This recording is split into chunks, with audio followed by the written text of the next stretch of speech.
ल गेटको अब माथि छतमा प्लास्टर भएर पनि अब बुट्टा हान्ने काम हुँदैछ हैन। लगभग यो बुट्टा हान्ने काम भयो। आज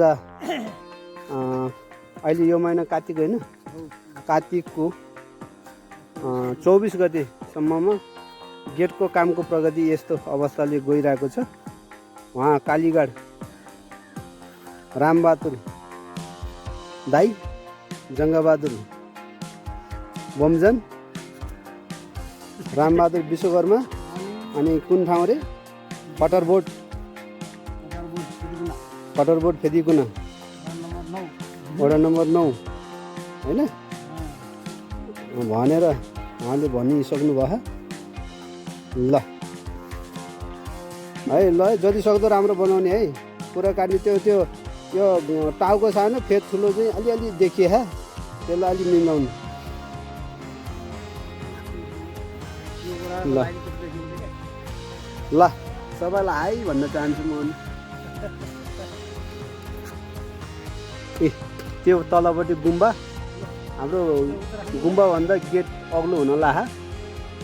अब यो गुम्बा पनि जीर्ण अवस्थामा छ। यो गुम्बालाई बजेट परेपछि हामी बल्ल त्यसलाई हेर्नेछौँ।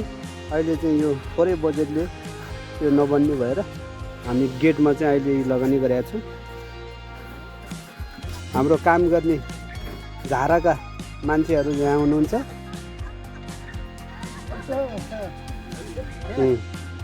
है यहाँ पारी माथि कुनामा यहाँनिर आवास गृह छ। यो फेदिकुना है, यहाँबाट देखिएछ।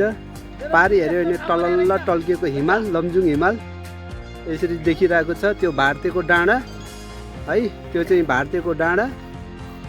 अनि हेरियो राइनसको डाँडा। यस्तो रमणीय ठाउँ छ यो, हेर्न लायक। त्यो गोर्खा पालुङटर, यता सुन्दर बजार।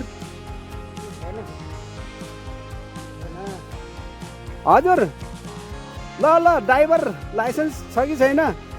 अहिले ट्राफिक आउँदैछ है।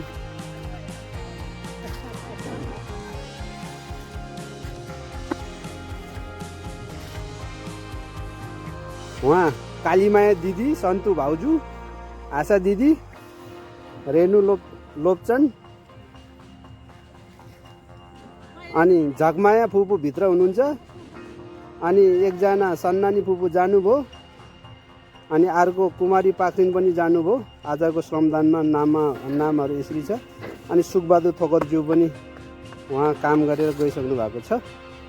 बालुवा थन्काउने काम भइरहेको यहाँ।